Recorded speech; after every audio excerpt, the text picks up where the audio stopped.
அனைவருக்கும் வணக்கம். நம்ம சென்ற ஆடியோவில் என்ன பார்த்தோம்?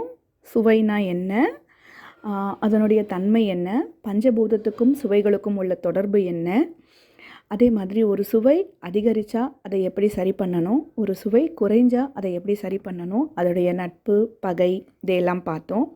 அதே மாதிரி ஒரு சுவை ஏன் குறையுது, எதனால் குறையுது, எச்சுவை அதிகரிக்க உடலில் எச்சுவை குறையும் அப்படிங்கிறத பார்த்தோம். உடலில் எச்சுவை இருக்க எச்சுவை ஜீரணமாகும்னு பார்த்தோம். இது எல்லாமே எதுக்கு பார்த்தோம்? நம்ம உடம்பில் அந்த சுவைகளுடைய சமநிலை குறையும் போது உடல்நிலையில் பாதிப்பு இருக்கும். அதை சரி பண்ணுறதுக்கான விதிமுறைகளாக நம்ம டயக்னாசிஸ் பண்ணுறதுக்கும் ட்ரீட்மெண்ட் பண்ணுறதுக்குமா இந்த விஷயங்களை பார்த்தோம். இப்போது நம்ம அதனுடைய தொடர்ச்சியாக இதை எதுக்காக பார்க்க வந்தோம்? நம்ம அக்குபஞ்சர் நாடிகளில் அக்குபஞ்சர் டிசிஎம் சார்ந்த நாடிகளை, அக்குபஞ்சர் நாடியை 12 உறுப்புகளை 6 உறுப்புகளாக 2 கையிலையும் 3 ஜோடியாக வச்சு பார்த்தோம் இல்லையா? அதே மாதிரி இந்த சுவைகளில் நாடி இருக்குது. நம்மளுடைய நாடிகள் மூலமாகவே இந்த சுவையையும் நம்ம கணிக்கலாம், தெரிஞ்சுக்கலாம். அதனுடைய செயல்பாடு உடம்பில் எப்படி இருக்குது, அதிகரிச்சிருக்கா குறைஞ்சிருக்கா, அதனால் உடலுடைய ஆரோக்கியம் எப்படி பாதிக்கப்பட்டிருக்கு, உடலுடைய செயல்பாடு எப்படி இருக்குது, நோயின் தன்மை எப்படி இருக்குது, நம்ம அதை எப்படி சரி பண்ணலாம், இந்த மாதிரி நிறைய விஷயங்களை தெரிஞ்சுக்கலாம். அப்படி பார்க்கும்போது சுவை நாடிகள் மொத்தம் 6 நாடிகள். நம்ம 6 சுவைகளை பார்த்தோம். ஸோ அதனால் 2 கைகளுக்கு ஒரு கையிலையும் 3 நாடிகளாக மொத்தம் 6 நாடிகளை நம்ம பார்க்க போகிறோம்.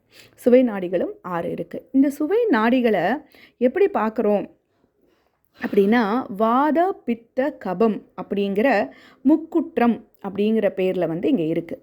அப்படின்னா என்ன?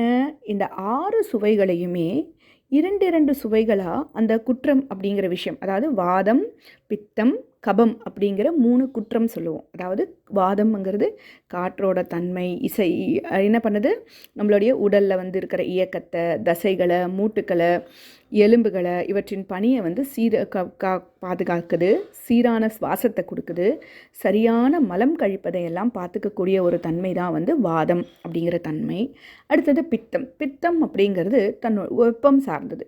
ஸோ இது என்ன பண்ணும்? தன்னுடைய வெப்பத்தால் உடம்பை காப்பாற்றி இரத்த ஓட்டம், மன ஓட்டம், செரிமான சுரப்பிகள், நாளமில்லா சுரப்பிகள் அப்படிங்கிற எல்லா விஷயங்களையும் இயக்கக்கூடிய வேலையை பார்க்குது. சரிங்களா? அடுத்ததாக கபம் அப்படிங்கிற ஒரு விஷயம், 3வதாக நம்ம பார்க்கக்கூடிய விஷயம்.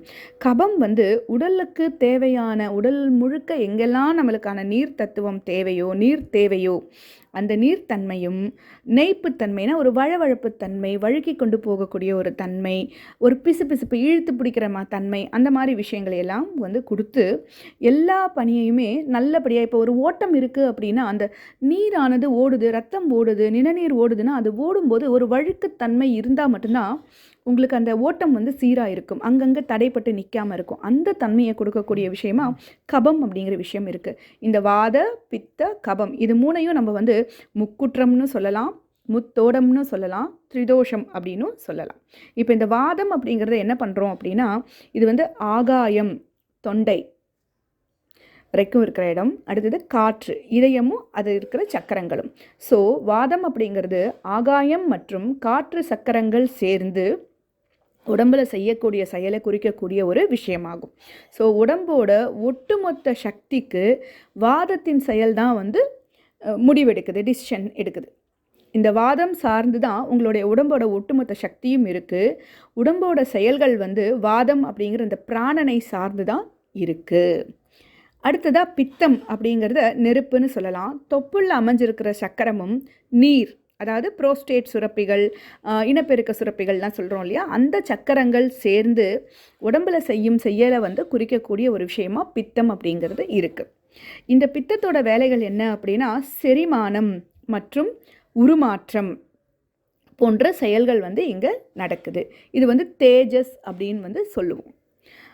அடுத்ததாக கபம் அப்படிங்கிறது இருக்குது. இது என்னென்னா நீரும் மற்றும் மண்ணும், அதாவது நீர், அந்த புரோஸ்டேட் சுரப்பிகள், இனப்பெருக்க சுரப்பிகள் சொல்லுவோம் இல்லையா, அதுவும் மண்ணோட அதாவது வயிற்றின் அடிப்பகுதியில் இருக்கிற சக்கரங்களும் இணைந்து உடம்பில் செய்யக்கூடிய செயலை குறிக்கக்கூடிய ஒரு தன்மையாகும்.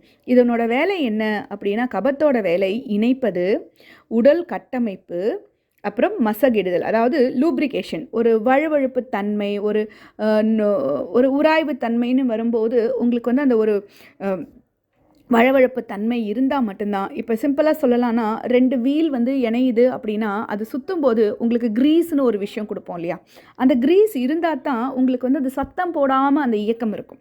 அந்த மாதிரியான விஷயத்தை வந்து இந்த கபம் அப்படிங்கிற விஷயம் வந்து செய்யுது. இதை வந்து ஓஜஸ் அப்படின்னு வந்து நம்ம குறிப்பிடுவோம். ஸோ வாதத்தோட அளவு, சக்தியின் அளவு அப்படிங்கிறது என்னென்னா, நம்மளுடைய உடம்போட சக்தியின் அளவு தான் வாதம். உடம்போட செயலின் அறிவு தான் தேஜஸ், இன்டெலிஜென்ஸ். கபம் அப்படிங்கிறது உடலோட ஆரோக்கியம், ஓஜஸ் அப்படின்னு சொல்லுவோம். அதுக்கான அர்த்தம் வந்து ஆரோக்கியம் அப்படிங்கிறது பொருள். ஸோ இப்போ வாதத்துக்குள்ள என்னென்ன சுவை இருக்குன்னா, புளிப்பும் துவர்ப்பும் வாதம், கசப்பும் உப்பும் பித்தம், காரமும் இனிப்பும் கபம். ஸோ இந்த வாதம், பித்தம், கபத்துக்குள்ளே நம்மளோட அறுசுவையும் அடக்கிட்டோம். இப்போ நாடியாக பார்க்கும்போது இடது கையில் முதல் நாடி நம்ம ஏற்கனவே பார்த்தோம் இல்லையா, நம்மளுடைய சுட்டு விரல், நடுவிரல், மோதிர விரல் 3 விரலை வச்சு தான் நம்ம பார்ப்போம். அந்த சுட்டு விரல் எப்படி வரும், நம்ம கட்டை விரலுக்கு பக்கத்தில் நம்மளுடைய உள்ளங்கையும் மணிக்கட்டும் இணையக்கூடிய இடத்துல நீங்கள் பார்த்தீங்கன்னா அந்த மூட்டில் ஒரு பள்ளம் இருக்கும். அங்கே தான் நீங்கள் வந்து சுட்டு விரலை வைப்பீங்க. ஸோ அந்த இடத்துல நம்ம வைக்கக்கூடிய முதல் நாடி வந்து புளிப்பு. அதோடைய தன்மை எப்படி இருக்குன்னா மிகவும் கூர்மையாக இருக்கும். அந்த 2வது நாடி, அதாவது இடது கையில் 2வது நாடி வந்து கசப்பு நாடி. இதனுடைய தன்மை வந்து குறைவான கனமாக இருக்கும். இடது கையில் 3ஆம் நாடி வந்து காரம். இதனுடைய தன்மை வந்து குறைவான அலை அடிப்பது போன்ற ஒரு தன்மை இருக்கும். இதே வலது கை நாடியில் நம்ம பார்த்தோன்னா முதல் நாடி வந்து துவர்ப்பு நாடி, மிகுந்த கனமாக இருக்கும். 2ஆம் நாடி உப்பு நாடி, கொஞ்சம் கூர்மையானது தான், ஆனால் குறைவான கூர்மையாக இருக்கும். 3வது நாடி இனிப்பு நாடி, ஒரு நீருடைய அலைகள் வந்து வேகமாக வரக்கூடிய ஒரு தன்மையில் வந்து இருக்கும். ஸோ இந்த நாடிகளுக்கும் குற்றத்துக்கும் எப்படி சம்மந்தம் இருக்குது, உறுப்புகளை எப்படி தொடர்புபடுத்துகிறோம் அப்படின்னு பார்த்தோன்னா, இடது கையில் இருக்கக்கூடிய கை வந்து இடது கை, நாடி முதல் நாடின்னு பார்த்தோன்னா அதோடைய சுவை வந்து புளிப்பு, குற்றம் வந்து வாத குற்றம், உறுப்பு வந்து இரைப்பை சார்ந்து இருக்கும். 2வது நாடி வந்து அதனுடைய சுவை வந்து கசப்பு, குற்றம் வந்து பித்த குற்றம், உறுப்புகள் வந்து கல்லீரல், பித்தப்பை சார்ந்து இருக்கும். இடது கையில் 3வது நாடி வந்து அதுக்கான சுவை வந்து காரமாக இருக்கும், குற்றம் வந்து கபமாக இருக்கும், அதுக்கான உறுப்புகள் வந்து நுரையீரல் மற்றும் பெருங்குடல். இதே வலது கையில் நம்ம பார்க்கும்போது முதல் நாடி வந்து துவர்ப்பு சுவையை சார்ந்ததாக இருக்கும், வாத குற்றத்தை சார்ந்தது, மண்ணீரல் வந்து அதற்கான உறுப்பாக இருக்கிறது. வலது கையில் 2ஆம் நாடி வந்து உப்புக்கான நாடியாகவும் உப்பு சுவைக்கான நாடியாகவும் பித்தம் சார்ந்த குற்றத்தையும் வெளிப்படுத்துகிறதாகவும் இருக்குது. அதுக்கான உறுப்புகள் வந்து நம்ம வெப்ப உறுப்புகள் இருக்கு இல்லையா, நெருப்பு சார்ந்த உறுப்புகள், அந்த 4 உறுப்புகளுமே என்னென்ன, நம்மளுடைய இருதயம், சிறுகுடல், இருதய மேலுறை, மூவெப்ப மண்டலம், இந்த 4 உறுப்புகளுமே அதுக்கான பாதிப்பை வந்து அங்கே வெளிப்படுத்துது. 3ஆம் நாடியாக இருக்கிறது வந்து வலது கையில் 3வது நாடியாக இருக்கிறது வந்து இனிப்பு சார்ந்த சுவையோட தொந்தரவுகளை கொடுக்கக்கூடியதாக இருக்குது, கபம் குற்றத்தை சார்ந்ததை விளக்குறதா இருக்குது, அதனுடைய உறுப்புகள் வந்து சிறுநீரகமும் சிறுநீர் பையுமாக இருக்குது.